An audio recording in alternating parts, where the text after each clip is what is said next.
All right. Today's topic is, should Democrats pack the courts? Now, I told both of you, I warned you, okay, when we argue this out, I want to hear both sides of this represented as fully as possible. You guys are not allowed to do some bullshit where you're like, oh yeah, I agree that we'll pack the courts and like it'll be okay, blah, blah, and then you like both agree on like some position that neither of you adhere to, or you will be executed. Okay, you have to fucking defend your goddamn topic. But I think that will be fine. Okay, so right now the conversation topic is whether or not Democrats should pack the courts. And by pack the courts specifically, we're saying that should Biden win the election, should they expand the number of justices on the Supreme Court, and then either cap it with an amendment or just leave it expanded and open to more expansion in the future. Bastiat is arguing against that. You may be in favor of other changes to the Supreme Court, like term limits or whatever, but you are against the notion of Biden coming in and adding more justices. And Socialism Done Left, who may also be in favor or against other things of the Supreme Court, you are in favor of Biden coming in and expanding the court, adding more justices. Whether he makes it impossible to do so in the future, whatever, is a different thing. But right, okay. So that's both of your positions. Yeah. Yep. Okay. All right. I've thought back and forth. So this is my pilot episode of this. So things are going to be a little bit more rough, or I'm going to be talking through like the process a little bit more, just so I have an understanding of what works and what doesn't work. Some people do very strict formats on these. So like 1 minute opening speech, 35-second rebuttal, 20-second response, blah, blah, blah, blah, blah. I'm not really as interested in that strict of a thing, but I will give each of you the opportunity at least to make a quick opening statement to kind of like represent your arguments. So if you'd like, Bastiat, you are arguing against packing the court. Yeah. So if you want, I'll give you like just a minute. You don't have to use the full minute, but just like explain like roughly what your position is and then why you would be against packing the courts. Okay. Go. Yeah, so I guess I'd follow the words of Justice Ginsburg, who said last year that, quote, if anything would make the court look partisan, it would be that one side saying, well, when we're in power, we're going to enlarge the number of judges so we would have more people who would vote the way we want them to. The Supreme Court has no army. The Supreme Court has no money. The only way they get people to do what they say is because people respect them and respect the fairness of their decisions. And in that sense, I think it's absolutely important the Supreme Court preserve its legitimacy, or rather that Congress not do anything to jeopardize fundamentally its legitimacy. Now, I recognize that there are arguments, certainly good arguments to be made that Republicans have done their part to delegitimize the Supreme Court through this process. But I think that's very different. For example, the process of appointing Amy Coney Barrett to the Supreme Court after blocking Merrick Garland.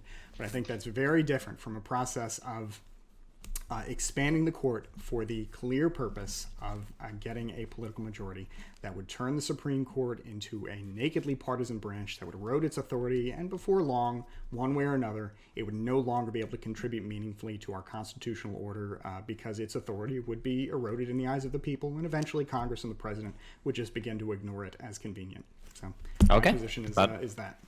Yep. Okay. About a minute 15. All right. Socialism Done Left. You are arguing in the affirmative for whether or not Democrats should pack the courts. Go for it. Sure. So the second part of that Ginsburg quote is she notes that it rests on that legitimacy, as you pointed out. So to a large degree, the court's legitimacy has already been mined. So again, I think that the basic way that we should look at this is a short term and a long term. So in the short term, the Republicans have already undermined the legitimacy of the court.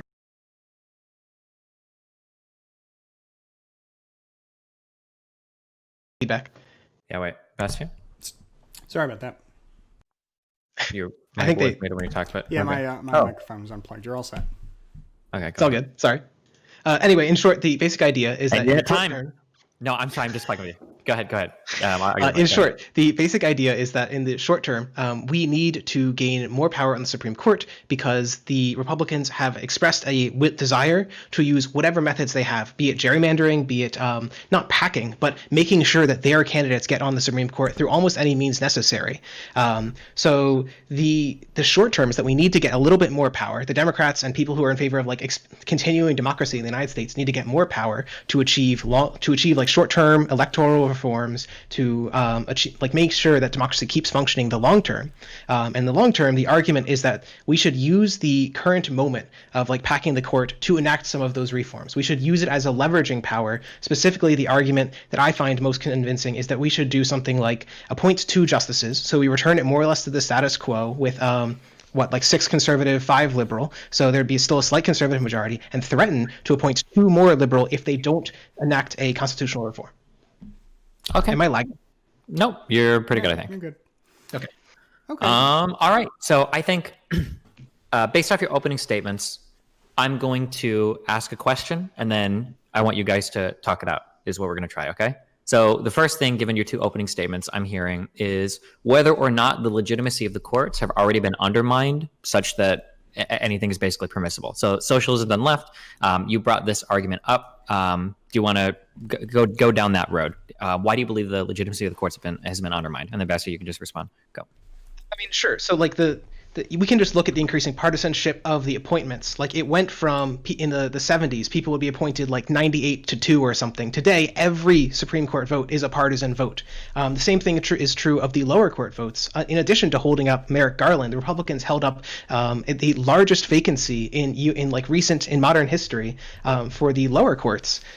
Trump appointed, I want to say it was like 25% of Court of Appeals justices because of this enormous vacancy set that the Republicans created. And so I think it demonstrates that Republicans have shown no commitment, and Democrats to some degree, true. I don't think this is like a one-sided thing, but in particular, Republicans especially have shown that they are extremely interested in pursuing power, even at the destruction of legitimacy. And so I don't know that the Supreme Court is so delegitimized that anything is permissible. I would still say that there's clearly some limits. Like I think some polling data on packing is that only like 38% in favor, 50% opposed. So there's still some legitimacy in the eyes of the people. But I think that will tend to be eroded as it moves away from public opinion. There's a dozen studies I can show you. The Supreme Court generally tries to track public opinion. If it gets too far away, it's going to be really, really delegitimized, which it's going to be by ACB, unless we do some packing. Okay, well, first I would say that the notion that it is going to be delegitimized by Amy Coney Barrett is still right now speculative. To say that she is going to act in a way that will fundamentally delegitimize the court, look, we only will know that whether, based on the rulings that she issues, and also importantly, how the other justices on the court respond. But I can tell you a little bit about the court's more recent history with respect to its legitimacy. First, you're right that votes for the Supreme Court are more partisan than they used to be. But I think that's also because people have started to realize that, people have realized over the last 30, 40 years that Supreme Court appointments are an excellent opportunity for fundraising, for posturing. These are really meaningful appointments that impact all kinds of issues. And as the public has taken more awareness of the Supreme Court, their representatives have similarly taken more awareness of the Supreme Court and voted accordingly. So I don't know that partisan voting is necessarily a problem with the Supreme Court. I think the problem is the extreme nature of the proceedings and how they've come to dominate a lot of our political process. But to get back to the point about legitimacy, the Supreme Court's decisions as of 2018. 25% of its decisions were divided 5-4, and about 50% of its decisions were unanimous 9-0. In 2018, there was 90% unanimity in the first 10 decisions of the Robert Court, which I looked back into the 1940s for this to go back to FDR. More unanimity than in any court set of decisions since FDR was president. So while the picture is more complex than this, the Supreme Court is not just some partisan, close deciding partisan institution. It's broadly actually unanimous. And it's also worth noting that beyond that, it's not so easy to say that a justice will vote one way or another in every particular case. For example, Neil Gorsuch was kind of a wild card in the recent decision with respect to same-sex discrimination in the workplace. Not just with respect to, it wasn't just same-sex discrimination in the workplace, it was also discrimination against transgender people. And he took a textualist reading of the Civil Rights Act of 1964 to come up with, I think, what was a relatively progressive opinion. Justice Kennedy's vote on gay marriage. And on the other side, Ruth Bader Ginsburg, one of her last decisions was a vote in support on a 7-2 decision to build a natural gas pipeline. Which, of course, can I ask a question real quick? Yeah. In terms of what, so sorry, because my alarm went off. You said that the first 10 decisions had 90% majority in 2018. Yeah. why did you do the first 10 decisions? That Well, makes me wonder if that was the study that I looked at here from SCOTUS blog, and apparently these are just really pressing decisions. I'll link it to you here if you want to check it out. Okay, no, I was just curious because usually someone says like the first 10, it's like, oh well, the other 400 decisions or however many they hear in a year. Sure, all, but even then, it's not only first 10, but overall it's 50%. Yeah, sure. So it's still a huge issue. And one other thing I want to say, as far as legitimacy goes, and in terms of overall agreement, to think about the two, I guess, most polarizing left and right, not that it's necessarily their fault things are polarized, but justices in recent memory, Ruth Bader Ginsburg on the left and Justice Clarence Thomas on the right, even they agreed on decisions 66% of the time. Scalia agreed with Ruth Bader Ginsburg 70% of the time. So the notion that that these justices are just clean votes and that it's always partisan and that even doing this would get you the result that you want, I don't think is really true. But what is true is that the Supreme Court still holds a lot of legitimacy, and this would really jeopardize that. Did you want to? So I'm just asking Destiny. How did you want the rest of this? So right now I want to hear you resolve this thing. You guys just talk back and forth. This is going to be super formal, or you can interrupt each other if you need to. But because right now the central point is whether or not the court has been delegitimized. If the court has been sufficiently delegitimized, it seems to logically follow that, well, then court packet, right? So I think it's important to establish where both of you are at in terms of the legitimacy of the institution of the Supreme Court right now.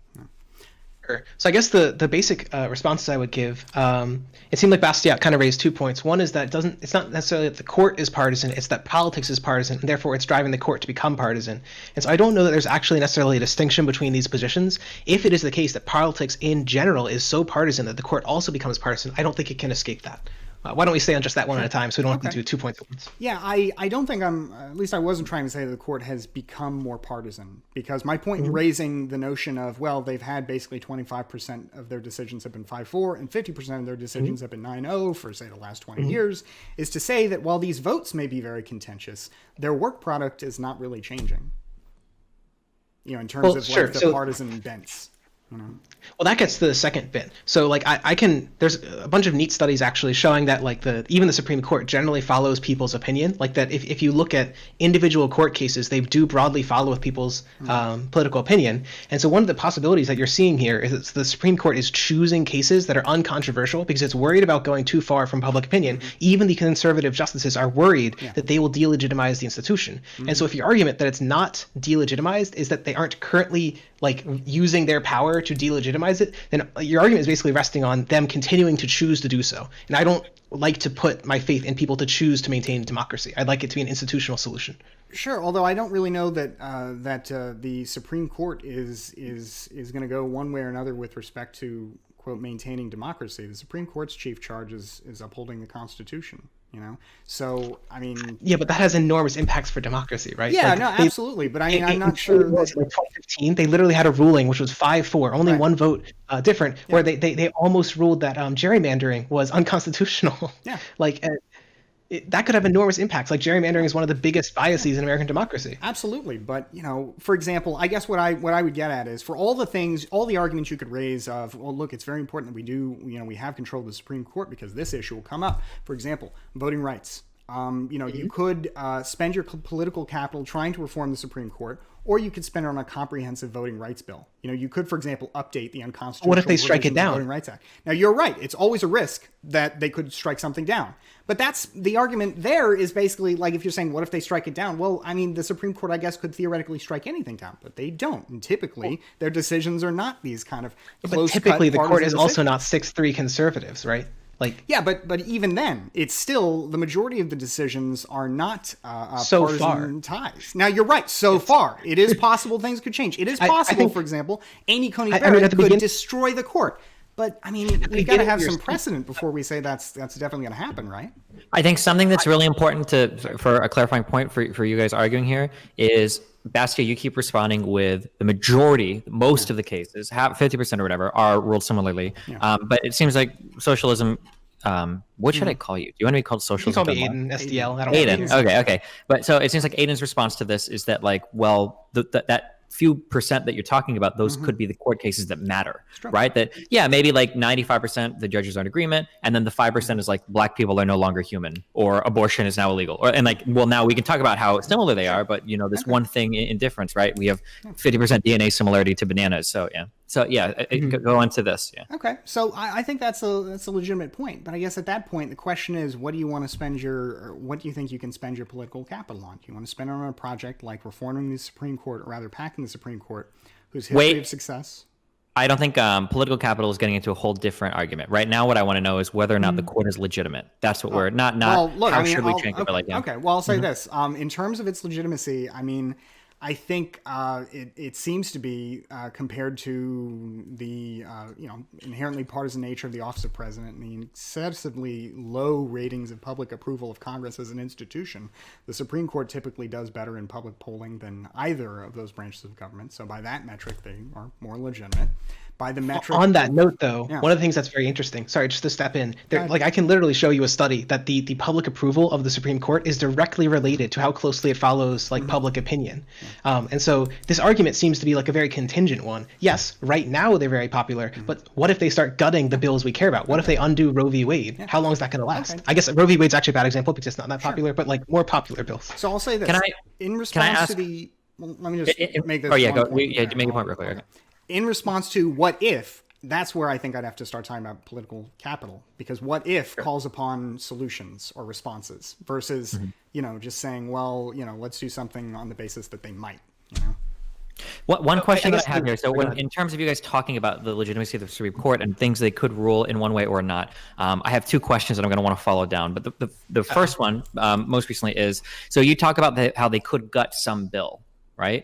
Well, if we believe that Supreme Court nominees come from the president, and if people elected the president, and we'll ignore the Merrick Garland stuff, is it necessarily wrong that the Supreme Court could go partisan in a way such that people voted for a certain president and now he's elected and he makes it partisan? Like, does that not kind of track maybe like what the voting will of the American people was for that?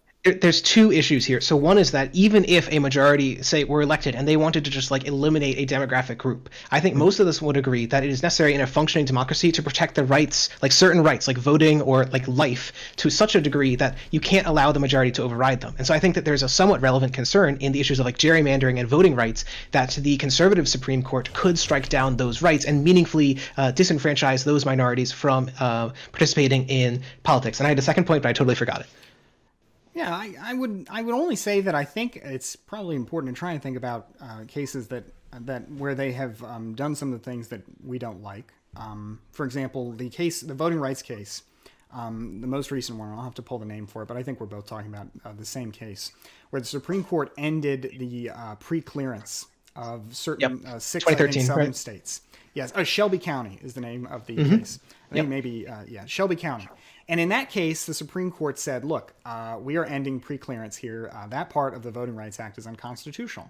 Now, they said, just to be clear, that it was unconstitutional not because it was inherently something you couldn't do, not because if Congress updated the bill and sent it to them, that they would just strike it down. They said it was unconstitutional because they were restricting states based on data that was in some cases up to 40 years old. Now, that's something that Congress could remedy if it wanted to, and based on what the Supreme Court has said, they wouldn't strike that down. Now, I wish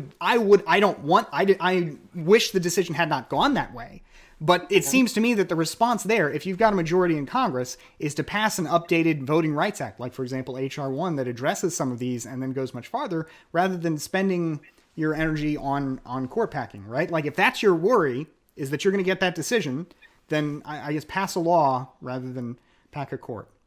For just real quick in support of something that Bastiat said. So Dred Scott v. Sanford is one of the most historically horrible rulings that have ever come out of the Supreme Court. So in 1857, the Supreme Court basically said, the Constitution doesn't apply to black people. And then they made that ruling. And then in response to that ruling, the 13th and 14th Amendment were passed, which nullified those rulings essentially by changing the Constitution, as an example of what Bastiat is talking about. Yeah.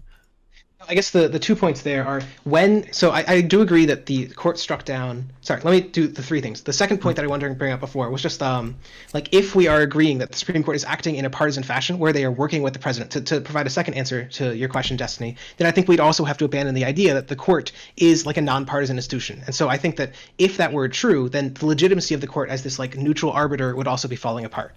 To respond to the Constitution changing thing, I think that it's valid to say that yes, the Constitution. Again, there's actually another neat study that the court is less likely to strike down federal laws the more laws that Congress passes that threaten to restrict the rights of the Supreme Court. And so there is a truth to the fact that the court will restrain itself to make sure that it doesn't go too far out of public opinion, because as Ginsburg said, it doesn't have the sword. But the concern is that basically they will go as far as they can. So unlike the voting rights ruling, it's possible they did the ruling on the technicality. Basically, they ruled against it by in 2013 Shelby County. They ruled against it on this technicality, more or less, that the data is too old, because that way they didn't have to argue the much more difficult political position of like, oh, we don't actually think that there's a right for all people to have equal voting participation or like equal polling stations or whatever.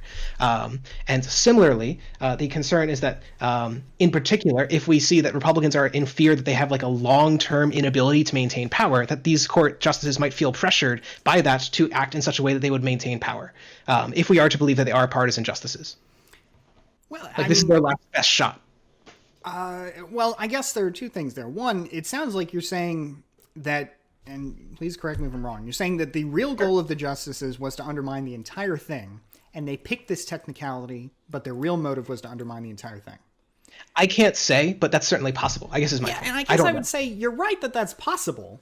But not only do we not I understand know that's that, a little bit conspiratorial, but beyond so like, that, I won't argue it too think hard, you're sort of, I guess, making a point that perhaps goes to the heart of this, which is that it's just not possible, for example, to rule on a technicality in any way that is legitimate, right? Like you can't, for example, like if, and maybe this is your position, if I strike down a part of the Voting Rights Act because I say, look, I like this, but it's just not constitutional. The way they're doing it's not constitutional. So even though this leads to a result I don't like, I have to rule this way because the Constitution is such that, as Justice Scalia used to say, garbage in, garbage out. You give me a bad law, I have to rule in that way even if I don't like it, right? So I guess it seems like your position is that if you rule in that way, and again, I'm not trying to paint in bad faith, but the argument you just made sounded like that to me. You're saying if you rule on a technicality in a way that leads to a bad outcome, that's illegitimate because it's led to a bad outcome. The argument is not that there shouldn't be rulings on technicalities. The argument is that it's certainly possible that you could see like cloaking or whatever. That's basically the argument. And so I don't want to argue that too strongly because that's more or less be arguing for conspiracy on like the Supreme Court to hide their position. I don't have like strong evidence that the 2013 Voting Rights Act was a conspiracy. I don't, and I'm not trying to accuse you of a conspiracy. I guess all I'm trying to say is that I think it is possible. And I think, for example, some of the interesting jurisprudence during the actual New Deal era where this came up last time, it is possible for a statute to be, drafted in such a way, or a law to be drafted in such a way that it doesn't pass court review. Then Congress fixes it, and then it passes review from the same court. As opposed to a court being an agency that is just determined to destroy or determined to achieve political goals. So I also just in this too, real quick, I think that like generally, my understanding is that the Supreme Court generally favors narrow rulings versus very broad ones as well. So a lot of people were upset in 2018 for the ruling of the Masterpiece Cake Shop v. Colorado Civil Rights Commission, where the court made a very narrow ruling against that, saying that like, well, it seems like you guys like brought his religion up way too much when you were talking about this, rather than making a broader ruling on like should this type of discrimination be allowed. I would agree with Bastiat here, and that I think it's a bit much to imply that there is some conspiratorial nature to Supreme Court rulings, especially given the fact that Supreme Court justices serve life sentences and they're impeachable or not impeachable, and they're like, there's no like threat that they have for political stuff. I think that's a fair point that Mr. Ring said. I did want to say one difference between now and like the FDR era is just the gridlock that we see in Congress. So when the Supreme Court strikes down a law, there is unfortunately, so I don't think this is the Supreme Court's fault per se, but there is a much lower likelihood that Congress is going to pass this new law that fixes the issues just because so few things get through Congress. Now that could be resolved, like HR 1, maybe it'll pass. But I don't, again, that's not entirely the Supreme Court's fault. No, I get what you're saying. It's just, at a certain point, I would say, for example, if our problem is the Democrats can't get past gerrymandering, it seems like the response should be to do something about gerrymandering rather than to do something, one, I guess, about the Supreme Court, and then hope it takes. Because the other side of it is that while, I mentioned, for example, the wild card rulings of some of these justices in the past. So just a few that I could think of. I mean, once these people are on the court for life, I mean, there's no, for example, if some of these future appointees decide to vote in such a way that we don't like, there's no check on that. I mean, it's we're unlike, for example, passing a bill on gerrymandering, where the worst you have is like something is going to be done, right, and your risk is that the Supreme Court might strike it down. If your only response to dealing with that stuff is to reform the Supreme Court, I mean, you really you're riding on, I guess, future cases happening, maybe getting to the Supreme Court accepting them, something happening as a result of their decision, them not ruling on a narrow basis. I mean, I know that that's not the only thing we have to do, or that's not the only thing we can do. We can do the Supreme Court and we can pass laws, but I'm skeptical of that given the way that court packing has, given the way it went down last time around. So you can clarify if I'm getting this wrong, but I feel like there's a little bit of a at some level, you seem to be presenting 2 points, which I think are somewhat contradictory. At the one hand, you seem to be suggesting that the Supreme Court would be unwilling to do these like major legislative changes, like doing something like striking down the Voting Rights Act in a conservative direction, even though it has like a significant conservative majority, which would seem to indicate that like it's not going to do major changes. But then simultaneously, you also seem to be very concerned that the legitimacy of the Supreme Court is lost. If it's true that the Supreme Court isn't going to do major legislation, why wouldn't it matter if the legitimacy is lost? Like, what is the importance of that legitimacy if it's not doing anything important? Well, I don't think you can maintain both. Well, let's see. I guess I'm not sure that I'm not saying they won't do anything important. I guess, sure. And in fact, it actually kind of sounded like you were saying that they will try to track public opinion, and really the only thing that's changed is now that it's 6-3 instead of 5-4. It sounds like your argument is basically they're just going to throw that out, right? Well, that's the question. It's that let's say that so Republicans are currently doing a whole bunch of stuff which enables them to lead in a minority, right? Like the effect of gerrymandering is Democrats would need to win on average 54.4% of the vote to get a majority in the House. They'd need to win some absurd amount to get a majority in the Senate. The president, I think, has a similar, like they need to win like 56%. So there's all of these minority biases. The Republicans didn't set up all of those. They definitely set up gerrymandering. And they're the gerrymandering in some states is so bad that they're ruling in minority. So I think that before the stream, well, I guess I don't want to bring up like off the record comments or whatever too much. Before the stream, we were talking about how like to some degree they seem to be ruling as if they were concerned that this is their last best hurrah. And so if it's true that the court rides a public opinion, then that might be true in general. But there might be something specific about this case that the Republican Party, because they have not embraced like immigration reform, they haven't embraced like the new party as it were, are worried that this is their last best chance for like 20-40 years. Right. Just to be clear, I was talking about earlier before we started the debate, saying basically the Republican Party is thinking perhaps Trump is their last chance, it's their last best hurrah for all the things they want to do. I don't think the Supreme Court is part of that. Like, I know there are attempts to get people on the Supreme Court as part of that, but I don't think like John Roberts, Chief Justice Roberts is or for that matter, really, I don't know, maybe I can't ascribe motive to the justices, but I am suspicious that they are thinking about their institution in that fashion too. That's possible. Could I ask something like a second point related to this? Are partisan nominations necessarily delegitimizing of the court? So, for instance, if I were to look at, say, one key issue, say abortion, let's say that we could divine the opinions of Supreme Court justices before they become Supreme Court justices, right? The nominees. If we could know how somebody would vote in I think it's like Casey v. Anthony or any Roe v. Wade, or is it Casey Anthony? But if we could know how, Planned Parenthood v. Casey. If we could know how they could vote beforehand, would we ever expect a Democrat president to nominate an anti-abortion judge, or would we ever expect a Republican to nominate a pro-abortion judge? And is this a bad thing if people nominate judges that are more in line with their political views? Does that necessarily undermine the institution of the court by making picks that you think are more likely to agree with your overall ideology? Do you want to go first, or I? Sure. I don't think it's. I guess when you. I guess I don't. It's hard to imagine it working any other way. Like if somebody has the ability to pick, right, an important position, then naturally, especially on real hot button issues that your constituents, no matter what your background is, care about, like abortion.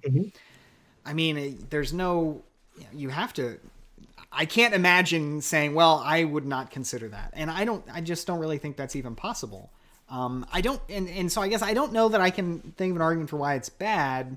It's only bad to me, I guess, if we're in a situation where we are not even concerned about the qualifications of the justices at all, and it's literally just political views. But I mean, the bench of federal justices is pretty deep, and I mean, there's not really a shortage of qualified people to be on the Supreme Court. So I would just note that it's not a binary where it's either the only thing you care about is politics and you don't care about qualifications. I think there's a gradient. And the argument that I was raising as to why we've seen this rise in partisan judges is we've been slowly moving down that gradient. So like in the 90s, there was a much greater preference over qualifications. People weren't as concerned about the partisan lean of the justices, and they increasingly are. So it seems that as we move down that gradient, you're going to get closer and closer, not as like it's not going to be a sudden step. This is like a slow decline of democratic norms that we're seeing as we move towards that political model. What was I was going to mention like that by some metrics of like how conservative the Supreme Court is. There's these two main scores. One of the two scorers estimates that if ACB was added, it would be the most conservative court we've had since 1950. So it'd be a big shift to the right if they actually ruled that way. And so I do think that like it's hard to look at the situation and say this wasn't just for partisan gain because it's all just about qualifications when it's like such a significant shift. Yeah, I agree that it's like I can't think of a situation where I would say it's only like it's not partisan. I can't really think of I think the only reason I can imagine why in the past it wasn't partisan is because people weren't really like the public wasn't paying so much attention to it.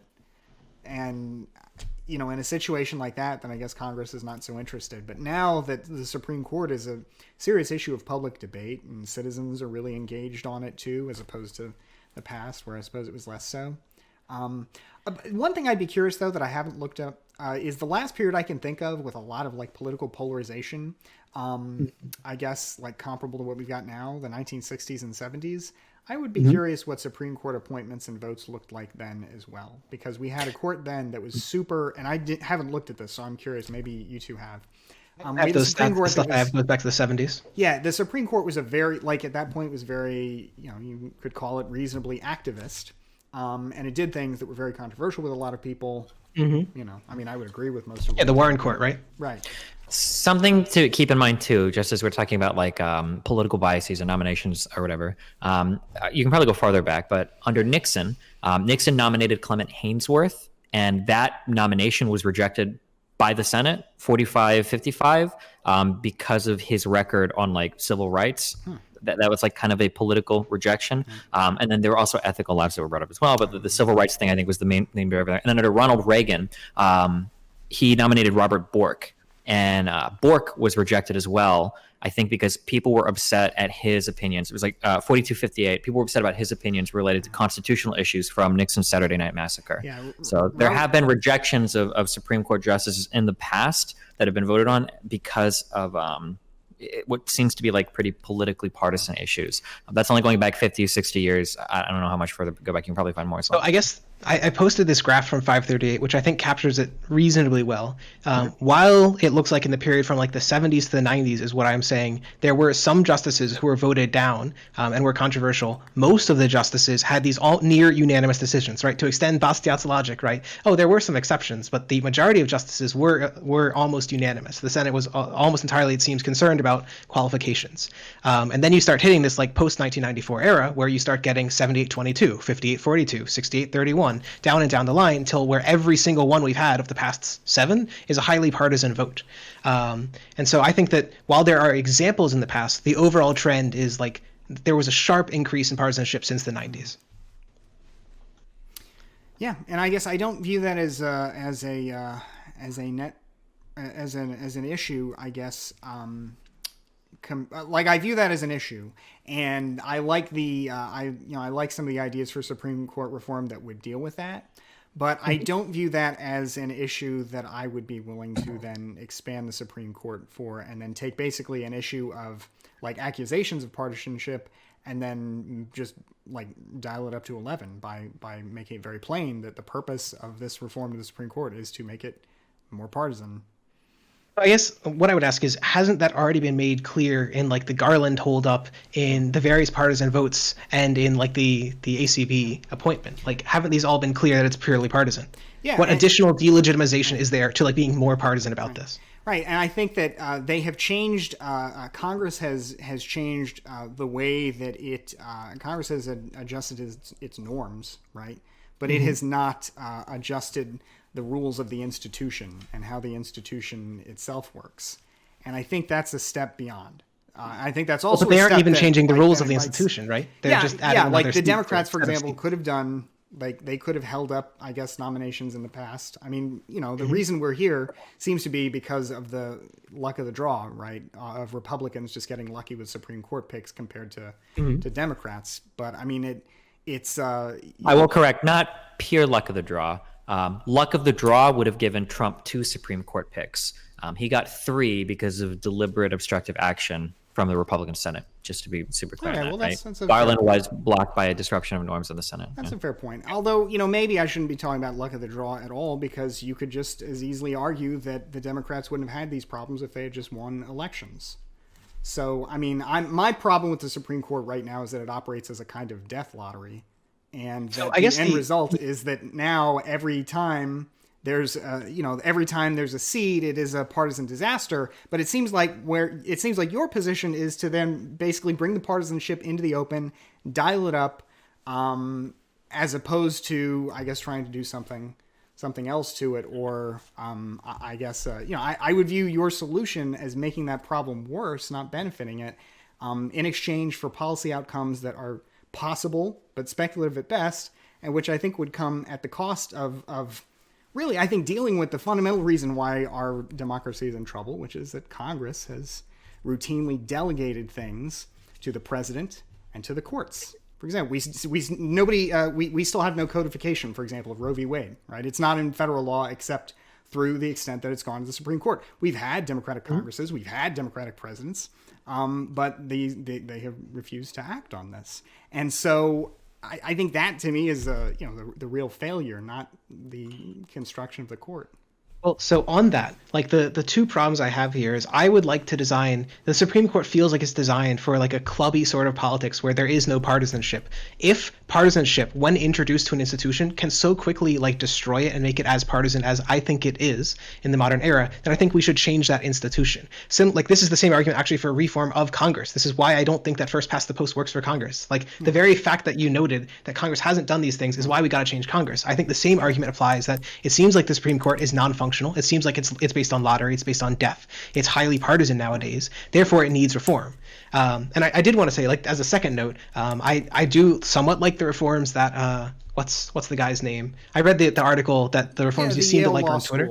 The Yale Law School study, which we can, again, I want to like plunge into that because that risks going after what Destiny was saying, which is don't agree on something. But yeah, and apparently he's going to execute us, so I don't want to. He's pretty scary. I don't want to risk that. I mean, so I do have some. No. I just want to say one last point. Okay. So on that, the question is: let's say we have a reform. Doesn't matter what the reform is. How do we get from now no reform to the reform? What do we lever over the Republicans to change the structure of the Supreme Court? What makes them give? Yeah. Well, I will say, I guess that it's in terms of like reform of the Supreme Court. If the Democrats have control over the presidency and Congress, then I suppose they don't really have to give anything. They could just think, the question is, like, if there were a way to do a reform, and the reason I like the Yale Law School reform that I proposed is that there's no ratcheting up, right? After you expand the court in the way in that article, there's no tit for tat there. That's a one and done. But in if you could, I guess, expand the court in such a way that there would be no tit for tat, it would be a more palatable option. I still wouldn't be in favor of it, but it would be more palatable. On that note, why don't I just expand on that before we get too deep into it? The argument is that we're in a prisoner's dilemma, and that right now both parties have an incentive to escalate. The Republican Party has an incentive to hold up Democratic judges. They have an incentive to hold up Democratic Supreme Court nominees, and they're going to do it as much as they can. The Dems have the same incentive. So the question is, how do you change those incentives? The suggestion of another scholar who I can link the article of, is that the way we do it is this sort of game theoretic thing where we pass a bill that would give us 4 new seats on the Supreme Court, something along those lines. We instantly fill 2. So we're back to where we were before. So Republicans are already mad. They're already seething. But then we threaten to fill the remaining 2. We pass the law such that we will fill the remaining 2 unless a reform to Congress is passed. The basic idea there is that then their incentives will be aligned in doing the reform. Because I think my concern is that if you're saying you're going to do like the lottery system or the 555 system, which are relatively complicated and require like Congress to keep working with it, as you said, if the only thing that is required to change it is Congress, then as soon as Congress changes, you might have them change it back. I'm concerned that you need like stronger reforms that are less undoable. You need something like an amendment.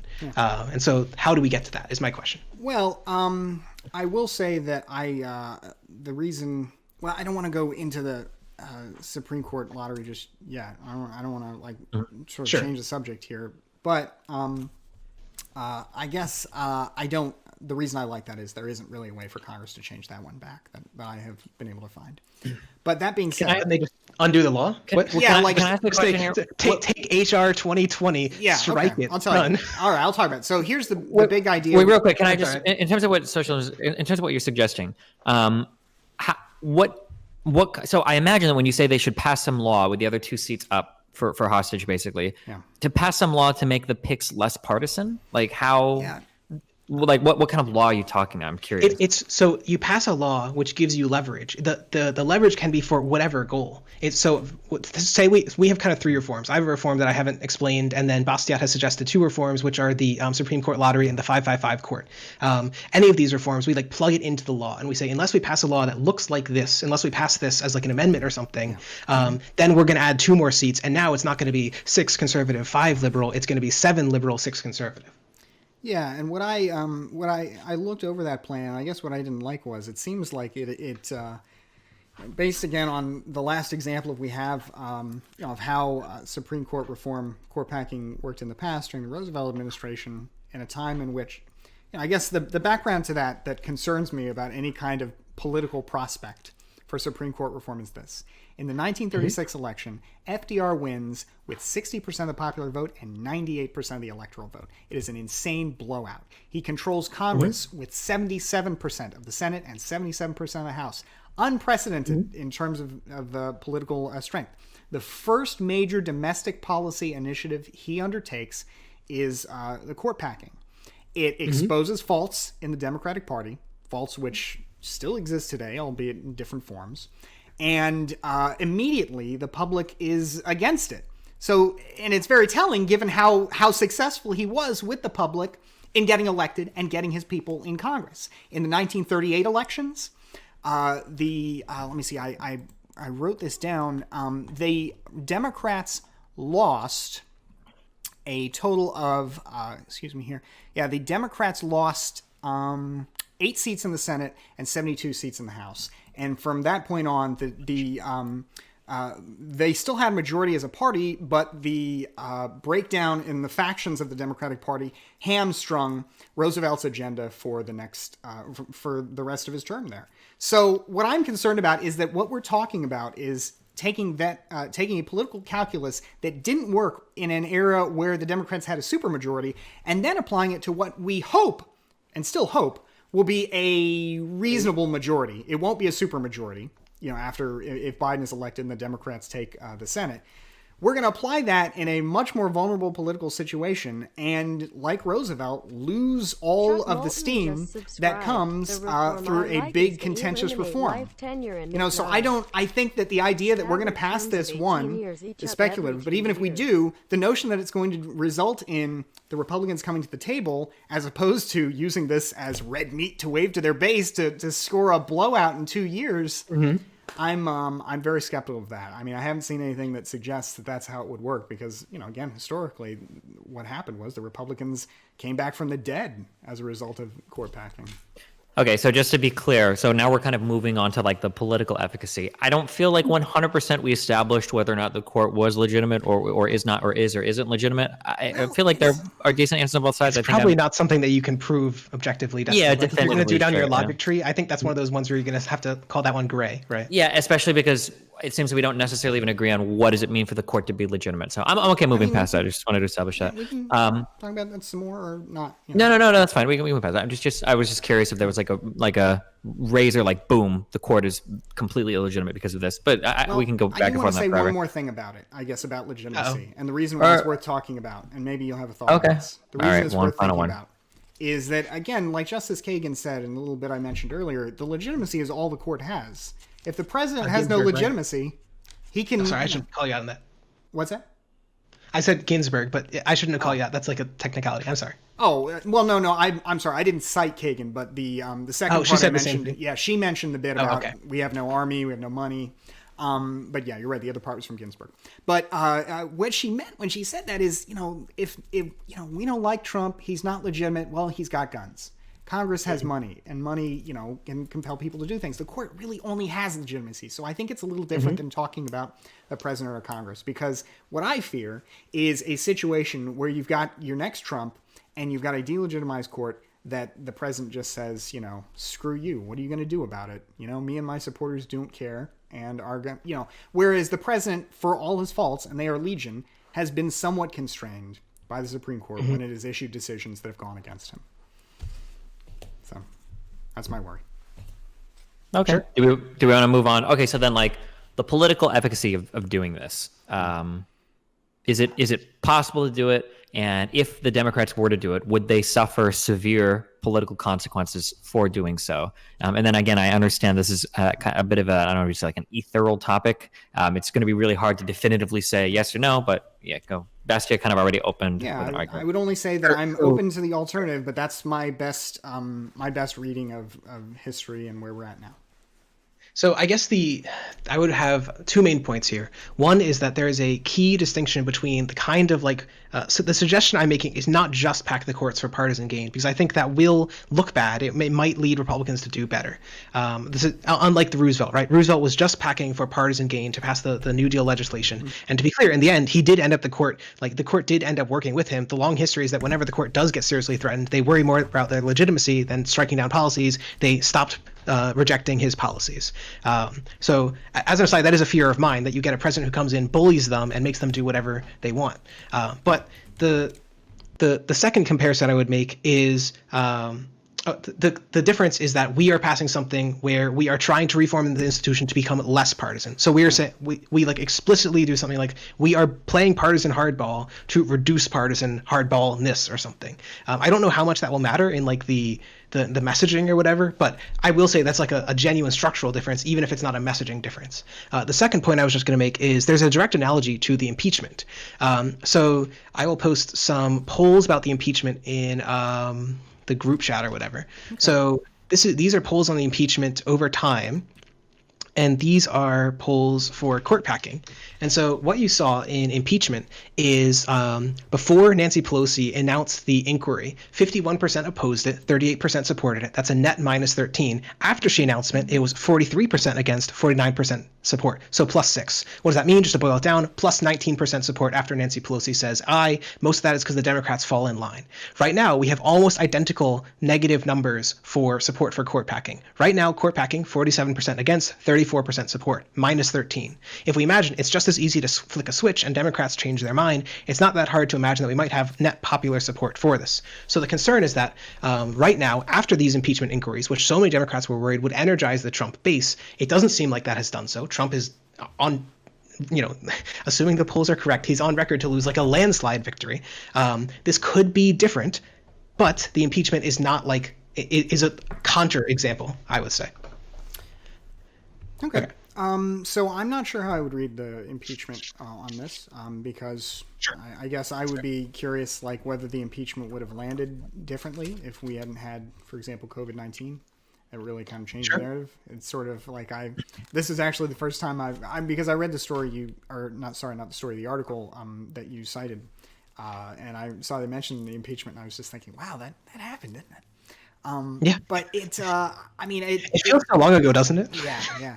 But real quick on this, also, just because I don't know if I should call it like a non sequitur or not, but when you say that Pelosi announced the impeachment inquiry, Yeah. and then you imply that if we were to announce the same for court packing, you're essentially saying that public support changed in response to Pelosi's announcement, but it could also be that the public support changed in response to the findings of the inquiry. So the reason I say that in particular, if you look at the 538 graph, it has a whole bunch of these vertical lines at points where like key events in the impeachment were happening. So you see, I don't know, like what's that, late April, Mueller made the report public. Late July, Mueller testified before Congress. None of that moved these popular opinions. It was like more or less flat 50% opposed, flat 43% support until like instantaneously Pelosi announced the impeachment inquiry. And so I guess I don't have a more general model for this, but I think I want to like appeal to some people that I've read that politicians can significantly impact political views. Like I want to say there's some examples with like Republicans very rapidly shifting their policy positions now that Trump is in power, but I can't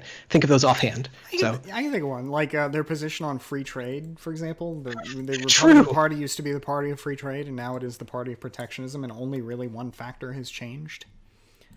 So yeah, I mean that's certainly a factor. At the same time, I guess I don't know that means it is limited. I will say you're talking about a small change, mostly in the Democratic Party. It might not work for independents or something. Well, so that's just yeah, to limit myself. That was one thing, I guess. Like it would be seen, like even if the numbers moved considerably on Democrats, whether they would move for anybody else, I think is questionable. And the thing that was interesting about the let me see, I think this was it. The Washington Examiner YouGov poll that you are referencing here, the 60% of Democrats were themselves split between Democrats who want a majority and who want to just kind of restore some kind of neutral basis or neutral split. So to be clear, though, that the majority means that they don't just want 2 courts; they want 4. Right? 4 would be a liberal majority. So they're split. Democrats are 30% in favor of. They want 4 new justices, and 30% wants 2 new justices. I am a moderate, right? Socialism Done Left here, advocating for moderacy. Only 2 justices, unless the Republicans bend the knee. Yeah. Well, I think what any proposal that I think requires the Republicans to do something, or it would get worse, I would be concerned would backfire and be used by them as a tool for just like more fundraising, more campaigning, more success. Because I think the Republicans would have a pretty easy time making this into a relatively unpopular issue. I mean, not only the history of court packing suggests that they would have a lot of, in the United States suggests that they would have some success there. Again, at the federal level, Republicans have done this in Arizona at the state level. But, sure. I would argue that, the federal Supreme Court, it feels more like it's for keeps. I think it would be, I don't know, it seems to me like they might even view it as a kind of a gift if it is something that, I think under the plan here, it is that it only takes effect after the next election. Are you asking about this reform? Yeah. The reform you're proposing is just 2 immediately and then 2 more down the line, unless you work with us to get something better. My suggestion would be just like, so my suggestion is do 2 now, right? So that you can pass laws and they don't get immediately struck down, something along those lines. Yeah. And then just because I think that I think that they have already delegitimized it. That's like the previous argument we were having. So put that one on the side, 2 immediately. And then the suggestion is do 2 more in, let's say, 2021, while you are certain the Democrats still control the Senate. So it's a credible threat, but it's also a reversible threat. You can undo it if there's a change. And I agree that there's problems in this, but the question is basically like, if you want to reform the Supreme Court, how do we actually do it, right? What is the best way to use our political capital to get there? Yeah, and I think to me, Can I get some water real quick? I'm going to listen, but can I get some water? Sure, yeah. As long as you can still hear and I can talk. I think to me, the worry is that that would be, basically that's a one and done. That's a super controversial reform that will require whipping the Democrats into shape to get them all behind it, because of course the majority, if the Senate majority happens, it's going to be in the 50s, right? It's not going to be a super majority, right? So they're going to need to get Democrats on the same team. I know there will be some Democratic opposition to this because not all Democrats back the idea. Moderate Democrats, for example, in swing districts may very well come out against it, as happened, for example, in FDR's time when some Democrats came out against it. So my concern is that even if this happens, it will end up being the one big achievement of a Biden administration. And so there won't be any progress on voting rights. There won't be any passage of HR1. There won't be any healthcare reform. There won't be any climate bill. And there won't be, I guess hopefully stimulus relief would happen before this, in any event. But so that's what I think would happen. I think it would do kind of like Obamacare did, where it would suck the air out of the room and cripple the administration as a result of that's kind of the argument then. So if something is politically controversial, should we do something like where we take the laws Democrats want to pass and we fold them up such that the most popular is like the first one we do? It doesn't impact political capital whatsoever, or maybe it boosts it, and then we work our way down. Now we've got the least popular one, and we do it like near the end or something along the whatever the end means. Yeah. Like to me, this sounds like just Democrats have some policy positions which are unpopular, I'm sure. So should in general they just do positions that are unpopular? I guess the second question I would raise, and again, these are all very hypothetical. I don't know that we can prove any of these. Republicans have stumped for a long time that we need to elect Republicans to get them on the Supreme Court. It's like part of their project. They've got the Federalist Project. Trump talked about it a ton. There's a lot of evidence that people voted for him in like 2016 because of the Supreme Court. Like evangelicals basically pinched their nose and they're like, we got to vote for this guy. Got to get rid of abortion.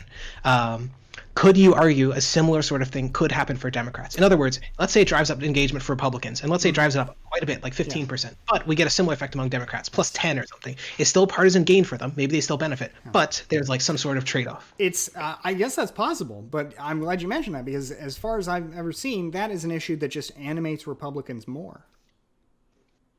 Something to go along with real quick with what Bastiat is saying. So in 1994, as part of the crime bill, we got that assault weapons ban, and I've heard it said, I'm not as completely political familiar, but I've heard it said that assault weapons ban, part of that crime bill, was so much political capital by the Democrats that they lost the House for like 12 years after that because of that assault weapons ban. And then similarly, after the ACA with Obama, so much political capital was spent on that that Congress immediately flipped, and then he lost Congress for the 6 years in the later part of his presidency, half of his first term and then the second term. So what I think there is something true to what Bastiat is saying, and that if you expend a lot of political capital on an issue like this will be the one thing that you do, or it could be the one thing that you do. Not necessarily, but. So the concerns I would raise are, let's say that it is genuinely the one thing that Democrats do. The question then becomes, what things might we better spend our political capital on? What you should be doing theoretically is like weighing bills by impact versus capital spent. Like what's the return on capital, the return on political capital? And I think that probably there's a whole bunch of reforms like HR1 that should be passed before this. So if this were the first bill Democrats considered, absolutely, it'd be a terrible idea. But let's say it's like the 20th. We can probably fit in a lot of the important stuff in there. And now it's like 2021, we pass this bill and we threaten them, I don't know, halfway through 2021, we're going to appoint 6 more unless you do the reform. This argument doesn't seem to hold as strongly to me if you front-load a bunch of popular stuff. Yeah, I think you're smart enough to do that, I guess. Yeah, I think you're right that if you do it later on after you've done all the bigger stuff, then it would be less of an issue than it would be if you started your term in office with it like Roosevelt did when he started his second term by doing this. I would agree that would be a better time to do it. I still think, though, that it would be more animating for Republicans. Also, the way that it's framed, for example, where it's it would be framed as a, not a. It's. I think the article uses the term constitutional hardball. Yes. I feel like that again. This is more speculative, but I am very skeptical that is going to animate Republicans or animate Democrats. What I want to ask you about that is, do you think that Republicans have historically been more animated about this because of Roe v. Wade and other controversial decisions that are like part of their ideology, part of like what motivates them? But now that Democrats have like a Garland, they have ACB, they have Kavanaugh to point to, these things have been like part of their public consciousness, and it's been so partisan. Do you think that effect will be different than it has been before? To be fair, I can't really answer this, but sure. Well, like, are you asking basically, is something going to change now that they've got their 6 people? And now it's on them. In other words, right? Like if it can happen, if you can get rid of Roe v. Wade ever, these people are going to do it. And if they can't, what is even the point? You have clearly failed, right? That's basically I want a question. I want to ask an inverse question for both of you.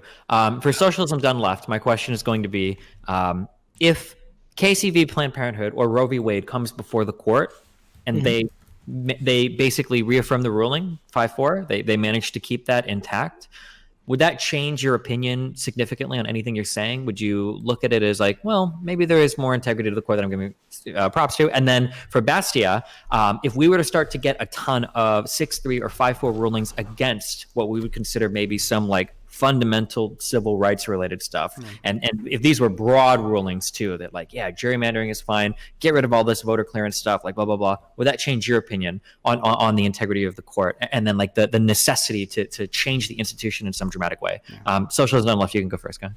Sure. So I guess my argument about the problems with the institution mostly stem from the way that it's structured. And so I can send you some neat articles demonstrating that, again, a lot of the time the Supreme Court will concede to public opinion because they are worried about that legitimacy. Even if it's conservatives who want to slowly push back on public policy, they got to do so in a way that doesn't violate public opinion so much that now the president will just be like, nope, we're just going to ignore your positions, that the Congress will just ignore your positions. So I do think that it would preserve the legitimacy of the court. However, it wouldn't solve the structural problems in the court. And so even if the court remains legitimate, it would still remain flawed and in such a way that we should use the court packing to reform the court. And when you say, real quick, when you say structural problems, specifically what are you referring to here, just to be clear? It's that you have partisan, it's winner takes all. Whoever's control of the Senate and the president, they get the pick.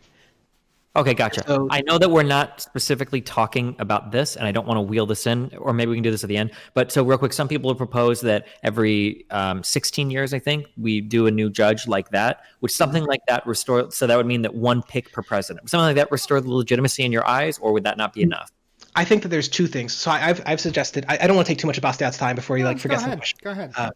The basic take that I want term limited and ranked choice justices. And I think that if you don't have the ranked choice or in general some way to pick a centrist justice, it is going to be very hard to restore the structural integrity of the court is I guess my concern. I think that you'll have increasingly partisan Supreme and lower courts without some sort of ranked choice or moderating picking method. Okay, gotcha. Okay, that's yeah. Before I answer that, what is the ranked choice that you're talking about here?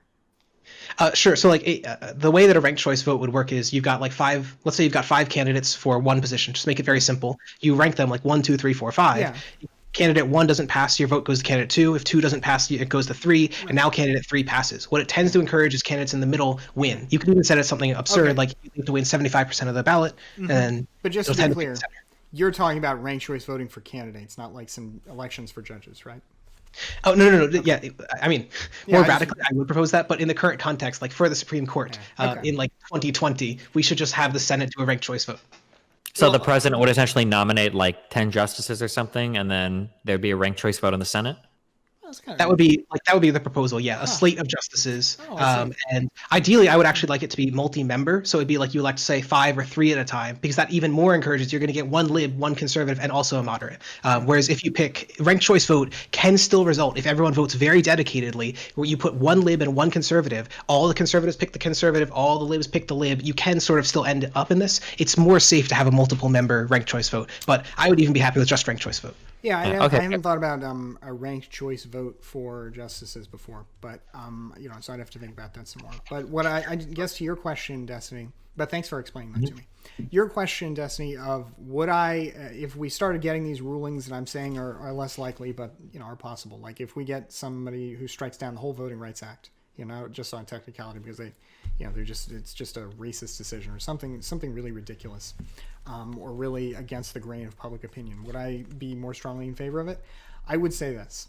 I would not be in favor of just the position of adding more justices to the Supreme Court in that situation. What I would be in favor of, and what I am in favor of now, is the idea of the Supreme Court lottery proposal that we have talked about, that we have hinted about basically here. And let me just explain that real quick to explain what my proposal for reforming is. So I acknowledge the partisan nature of Supreme Court appointments. I don't like it. I also don't like the risk of partisan supermajorities on the court like we are looking at now. And so what I would do in my ideal situation is a situation where what I would do is what Yale Law School has proposed in their law journal basically called the Supreme Court lottery. And the idea is, and Bernie Sanders has talked about this in a positive sense too, so this isn't some secret neo-lib plot. The idea is...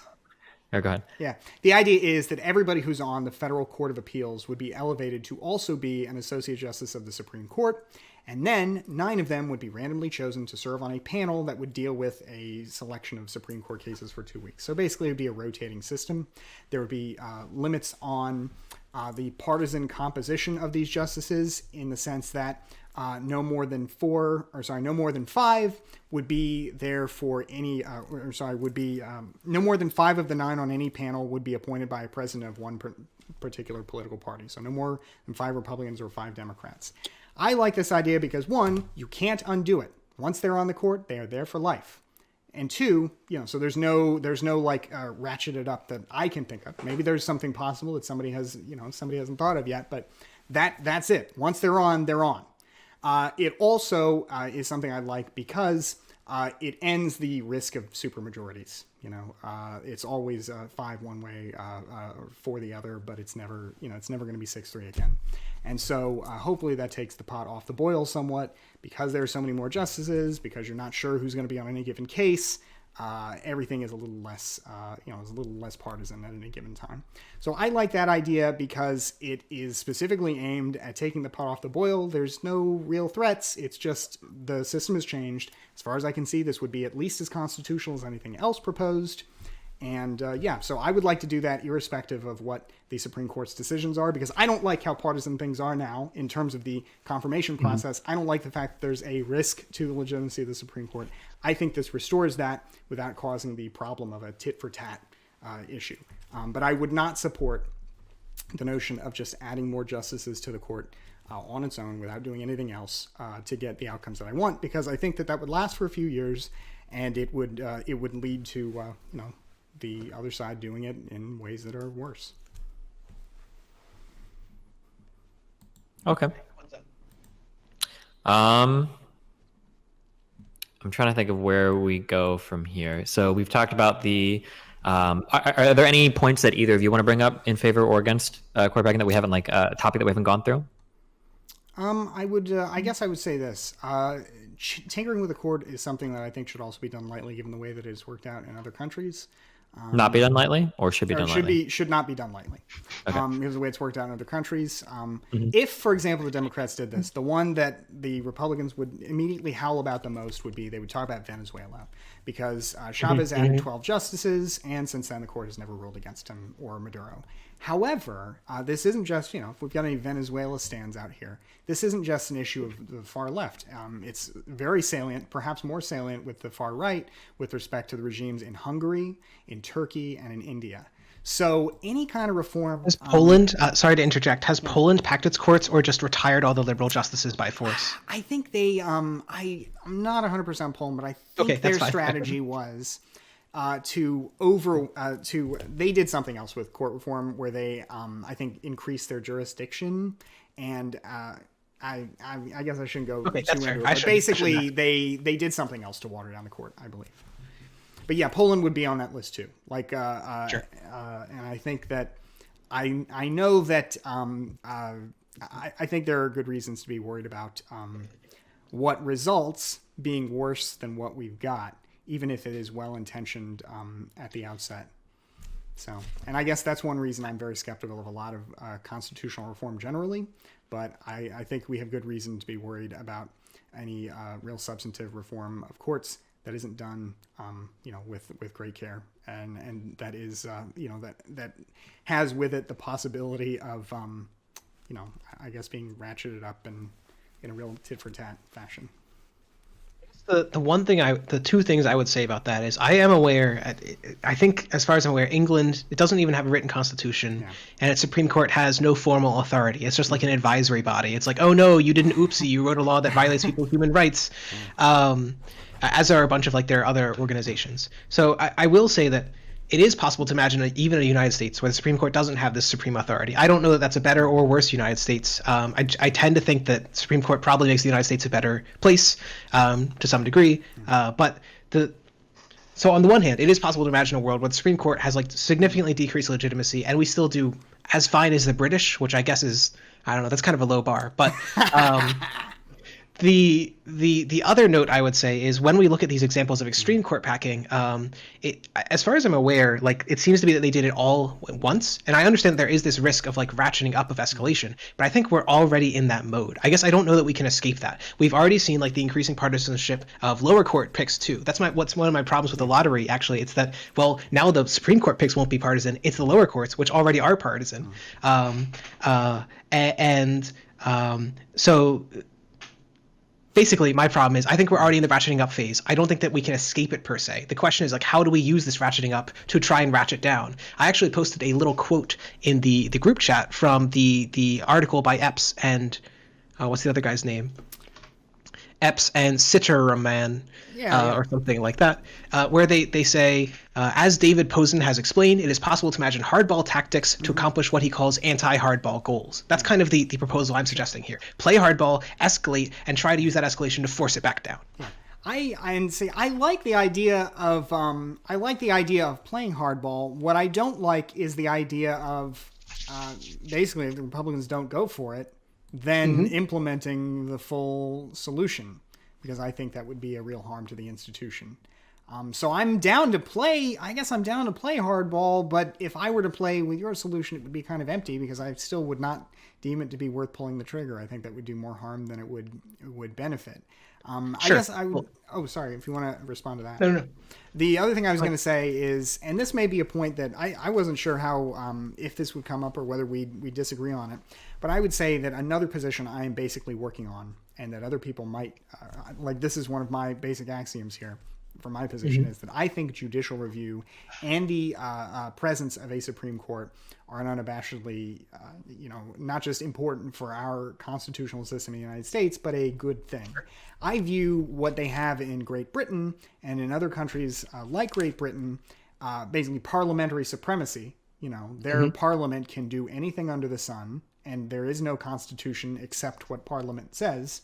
So I don't know their jurisdiction of their Supreme Court enough to be able to comment on that, but I do know that the bedrock principle of British government is parliamentary supremacy. There is no court in the land that can tell Parliament to get fucked because Parliament ultimately, at the end of the day, makes the rules. I don't like that as a form of government. I do like I like the fact that we in the United States do have some fundamentally, I guess, undemocratic in the sense that Congress can be curbed even if it represents the majority view, some undemocratic institutions like the Supreme Court that can say, look, Congress may have a supermajority that is trying to infringe upon the First or Second or whatever amendment, but it doesn't matter because it violates the Constitution, and we in the Supreme Court can stop that. So I view that as a plus. I recognize though that does sometimes, maybe often, come at the expense of what, at least sometimes, because I agree with the studies. I agree with what you've cited when you say that the court tries not to go too far the way of public opinion. But I like that the court can stand as a check against that. I guess I am not sure how strong the court is in protecting human rights. Because it generally goes along with the public opinion. If we had like tomorrow a 80% Nazi majority, all the Supreme Court is going to do is try and extend a few more human rights in the death camps. That they will follow public majority within enough percentage points that they can't undo genuine like demagoguery, genuine tyranny. So that's why Britain, even though it only has the advisory court, has stayed relatively free because it has strong like institutions within its country, a strong like voting constituencies that are interested in those freedoms. However, I will say, actually, I am pretty strongly in favor of this sort of like ability for the Supreme Court to have constitutional review in the context of like having pretty long terms. There's a lot of evidence that like lifetime appointment judges tend to rule in favor of minority groups, that they tend to rule in favor of like gay and black groups in the United States, for example, when they aren't exposed to elections, when they have these really long-term lifetime appointments. So I think that's really important as an anti-majoritarian check. One of the questions is, if we think this is important, how do we make sure that the Supreme Court actually has that authority? And the answer, again, seems to me you have to have some way to actually give them constitutional review. They don't even have that power in the Constitution. It's something they interpreted for themselves in 1803, right? Yeah, although it's hard because it's hard to, like, I know that Marbury versus Madison is where it becomes like official, but it's also in 1803, but it's hard to imagine how the Constitution even works without it. Like, that's the first time I believe that a federal law is overturned by the Supreme Court. But at the same time, I don't know that it would be, I don't know how you read like what the Supreme Court does if it doesn't have the power of judicial review. It can settle your personal case, but if it cannot determine whether a law is constitutional, The point, or right? not, It's all about reading the Constitution. If you have delegitimized the body that reads the Constitution, who's going to do that reading? Yeah, nobody. So the basic point that I'm trying to raise, I think you want to have more institutional guardrails that give the Supreme Court more power. We talked about how they don't have the army, they don't have the purse. I don't know what powers you would give to give them like more strength, as it were, but that is the general direction I would like to see. Like formal constitutional amendment to give them like constitutional review, formal constitutional amendment to somehow secure like their power of interpretation and enforcement. Well, I don't. Not enforcement, but like, you know what I mean. Yeah, I don't. I guess I don't really know like what that would look like because one, I mean, they've already got judicial review, and then two, I don't know what you would give them to like make it so they could independently enforce their decisions. But what I would say is that I respect the notion. I will say this: if we're winding down, and we're coming to an area where we at least share some objectives. I think it sounds like we have a similar objective in the sense of preserving long-term legitimacy. I just reject your way of getting there. And it sounds like you view my way of getting there as not the ideal way to get there. I just don't think it's going to get anywhere is basically the problem. I think that what's going to happen either is we're not going to do the court packing now, but someone 10 years from now is going to do the court packing. Whoever is has control of like the trifecta, they're going to do the court packing. And so ideally, I would like Democrats who I think are more likely to actually want to reform the Supreme Court and make it nonpartisan at the current moment anyway, to use that to make it less partisan. Yeah, and I think actually, sorry, go ahead. No, go ahead. I was going to mention, what's his face? Ro Khanna actually sponsored a bill which would implement those term limits. So there is like some support in Congress already to do these kind of things. Yeah, I don't know that it's enough, but it's sure. some. I appreciate that folks are thinking about that kind of stuff. I personally would not want to. I don't want to touch the term limits, and they seem like one of the few things that like is super constitutionally hardwired about the Supreme Court. So I'd be skeptical of those going anywhere. But at the same time, I guess any reforms to the court require going to the court at the end of the day. So it's it's hard to know. I guess. Fair enough. But that said, I would only say that I don't think it is inevitable that somebody is going to expand the Supreme Court any more than it was in the 1930s or than it was since. Indeed, I think it's less likely, given just the fact that the best history we have suggests that it's an easy way to ruin a majority. Okay. I mean, I think both sides brought up good points. It sounds like either side is necessarily moved by the other. I think the difficulties of this argument is that I think it hinges on, I think there's a lot of fundamental groundwork that has to be laid. So for instance, not even is the court legitimate, but what is the job of the court? Is the job of the court to interpret the Constitution as well as possible, or is it to follow the will of the people, or is it to protect something like that? There's a lot to go into there. And then whether or not it's possible to do this and not suffer severe political consequences for it, or what could retaliation be in the future, all of these things are also kind of, we don't know, right? Especially now, like everything is pretty unprecedented in terms of our political system.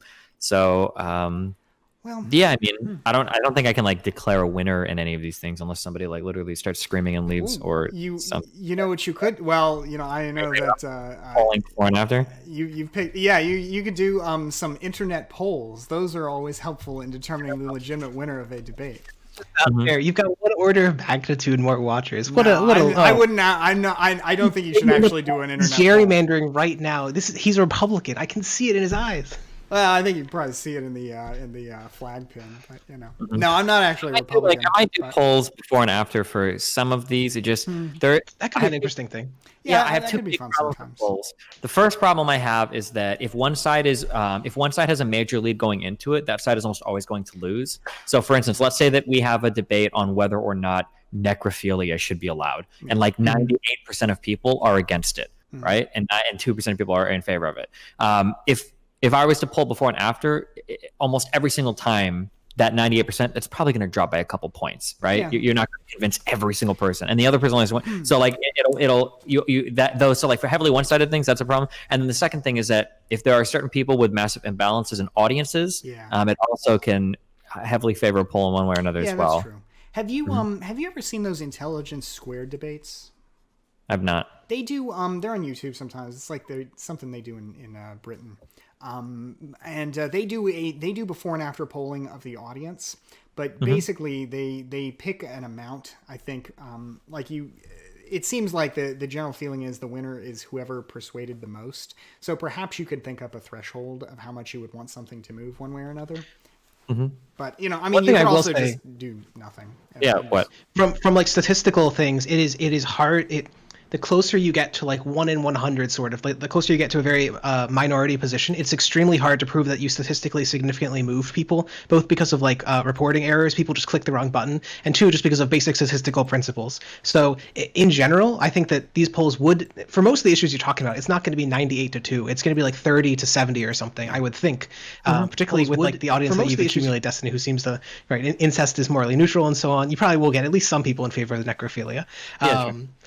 So I guess my argument is it seems like most of these things, I don't think you'll have such extreme biases that you couldn't use some of the data.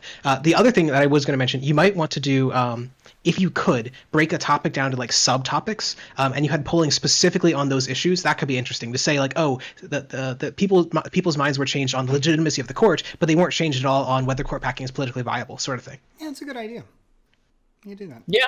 I'll think about this a lot in terms of, I don't want to make it overly complicated where it's like, all right, guys, here's your 16 poll survey. We're going to find out how before and after. But I might try that in the future. I'm not sure. Sure. Okay. Well, I don't know how I should end this. We could do closing statements, I guess. I think that I don't know if I should make my position known or not known, because I don't want to bias the audience. So I haven't thought of that. I like the idea of making my position known, because then so it avoids the obscuring of my bias. So for instance, if I say at the beginning, like, hey, just so you guys know, I'm against court packing, but I don't know if that would shade people's opinions of the debate, because they might think like, oh, well, Destiny's against it, the other guy's arguments are probably better. Or if Destiny's against it, he's asking questions just because he's biased against it. I haven't decided on that yet. What do you guys think? You have a pretty big anti-jerk in your community. I don't know. Well, I could just go on the other way then too, but yeah. Well, maybe, I don't know. It sounds like maybe your ideal outcome is to just explain how you, independently what you thought of whether somebody was persuasive on one point or another, whether they shifted you in some way. Maybe that's just what you're looking for, as opposed to. Yeah, I could get. One thing I've been trying to do after I do like a debate with someone or conversation is I do like a little steel man of like, what were my positions coming in? What did I change? And what do I think the strongest argument they raised were about that issue? Just to try and present like the best faith interpretation of changes to my mind or whatever. Which of course never happens. I'm always right, but. Yeah, I think. Okay, well, I guess in that sense, then. Everything that Bastiat said are all things that I agree with. I think that once you go down this road, it's stuff that would be really worrisome, that it could happen more and more in the future. And that also it's hard to say what type of political capital would be needed to enact these changes and what type of political capital you would lose by enacting these changes. So that everything he said are like arguments that I've heard and am warm to in the past. Something that you said, though, so a huge problem that I have when it comes to court packing is that you're basically saying like, okay, we're in power, we're going to get our way, screw it. And then the next people to come along is like, well, now we're in power, we're going to get our way, screw it. And I don't know how to overcome that problem. But your suggestion about expanding the justice limits to 4 and filling 2, and then holding those other 2 hostage and saying, hey, we're going to balance the courts now. If you don't want to, I'm pulling the trigger on these 2 justices, and now your majority is fucked. That's an argument that I haven't heard before. Unfortunately, it sounds like it's out of like a movie. Like it would only work like in a fucking Hollywood, like, and it would be awesome and dramatic when they do the movie. But I worry that like in the real world, it would literally play out like the Democrats are holding the court hostage. Look at what they're trying to do, and it's going to be so bad. I don't know if that would work in real life, but that idea is really cool. I like that idea. One thing I will say, that idea actually comes from the two articles actually on this issue. The one from Epps that Bastiat is citing, and the one from what's his face? I don't even remember.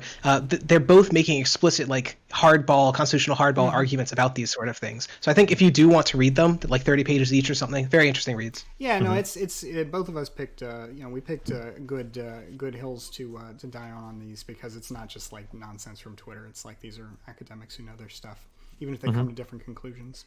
The one thing I would say is I would be curious if how this kind of stuff has worked in the past, like with other subjects. Like, I don't know if anybody's ever done this with the Supreme Court, but I wonder if I don't know how all the debt ceiling negotiations worked out, but I'd be curious like how those have worked out in the past, because that's kind of the last example I could think of somebody saying, support this or else I'm gonna wreck you. Well, we kind of do that with the budget, don't we? With our huge budget bill. Like I would be curious how if somebody's looked at, and I'm not saying I would be curious as a way of saying you're wrong. I'm just saying I'm genuinely would be curious whether that kind of tactic has like worked in the past with other subjects. Maybe it has. Maybe people have.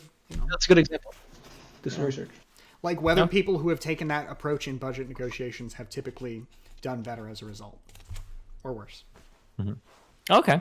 Do you guys feel like the guided discussion is an okay setup, or should it be more free-forming, or should it be more strict in terms of like, these are the 6 topics we're going to go down? So basically, I'm listening to both of your opening statements, and then I'm kind of asking you guys questions to kind of guide the discussion to move from A to B. Do you think that's an okay format, or do you think like, I think it'd be better for us to just talk and hammer it out, and I don't like when you stop me going to this point, or blah, blah, blah. What do you think? First? Yeah, go. Aiden. Yeah, go ahead.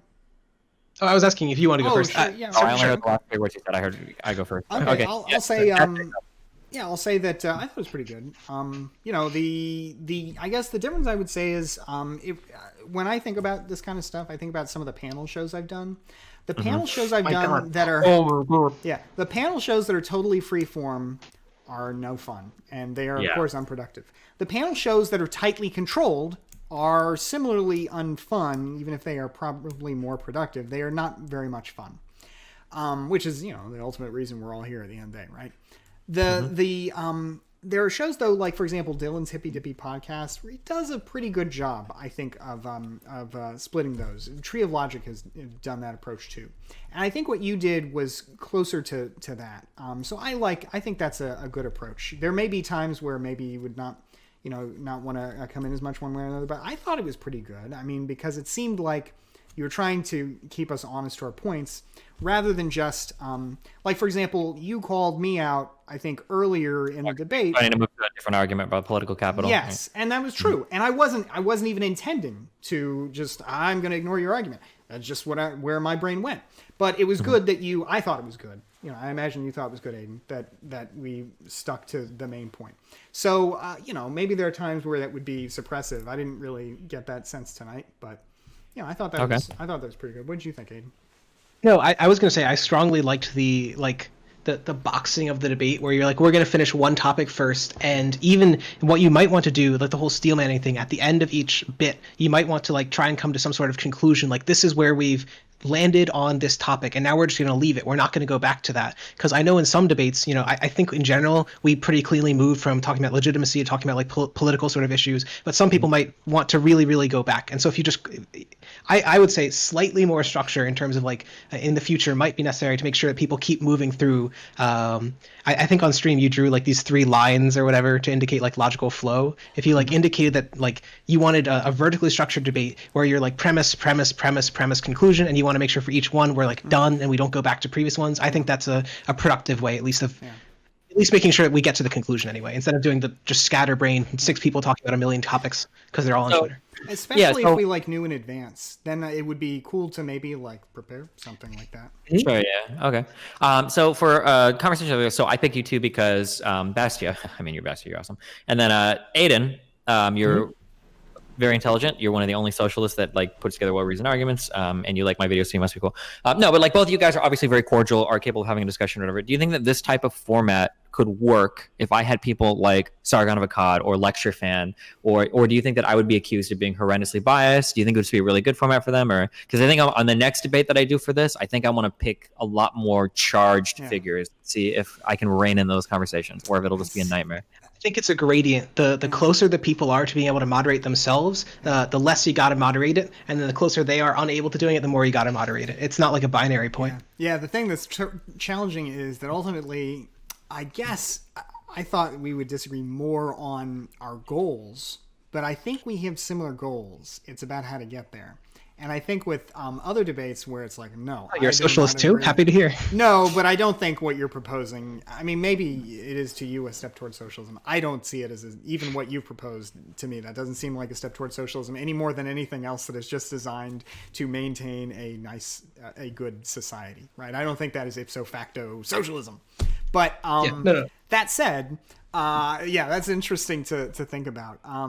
I don't know. I guess really you just got to try. I will say, though, that having what you did with us, holding us to the points we're talking about, and then what Aiden proposed, where you might have some of those in advance, would probably really help with that. Because at least then, when you're shouting at a lecture fan or a Sargon convent, hey, stick to the point. You have points. Some basic points that you all agreed would be discussed. And so it does get harder to say bias, right? Like if you put the rules up front, like, hey, I'm going to go through this structure, I'm going to hold you to it. And then they complain, well, your fault. Yeah.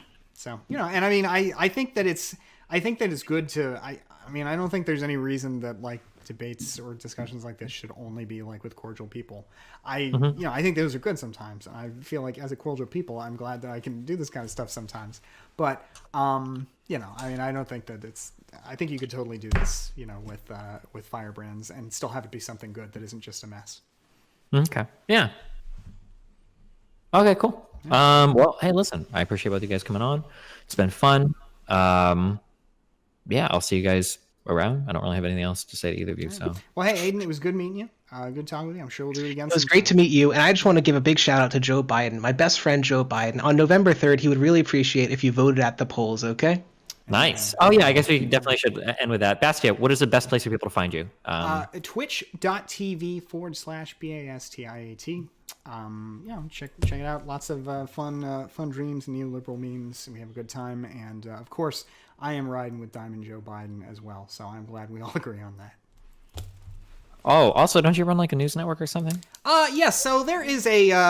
Okay. Well, I'm glad you brought this up. There is a Bastiat news network that I don't run and that I threatened with a lawsuit and that will never be coming back. All right. So the Bastiat News Network never coming back. Not my project. Fake news. The rarest pepper in Gondom who run it are criminal trolls who should be ashamed of themselves. And I just want to say, if BNN ever comes back, and I've heard it might be making a return this month, I am looking forward to some hot legal action. Now, we did, however, have an attorney on the stream a couple of days ago who said that the Bastiat News Network is actually totally protected by the First Amendment as a totally legitimate form of parody. So I don't know how well the next legal threat is going to go after that. I'm sort of. Oh wait, aren't you? You don't like own the name Bastiat, no? No, I don't. They actually, like, impersonate you, or? No, it's not. They claim that it's not about me. All right. But, they have managed to really sour a lot of relationships I had. They're also posting these ridiculous stories about me and having a weight problem. And it's just really offensive stuff. So, oh, my God, they're back. Oh yeah, I just noticed. Posted 23 minutes ago. We are back. Oh, no. Oh, my God. On the anniversary of 9/11, Bastiat sent BNN a cease and desist. Wow. Well, look, it's a shame that they, chose that day to never forget. Okay, well, this is quite the article. Oh my god! Shout myself out. Okay. Yeah. Okay. Socialism Done Left. Google it. I'm anywhere. Done. Cool. All right. Well, hey, listen, I love you guys both. I appreciate you coming on, and thanks for joining us. All right. We will catch Thanks, you guys Nessie. next time. Yep. Thanks, Anytime. Have a good night, Joe. Bye.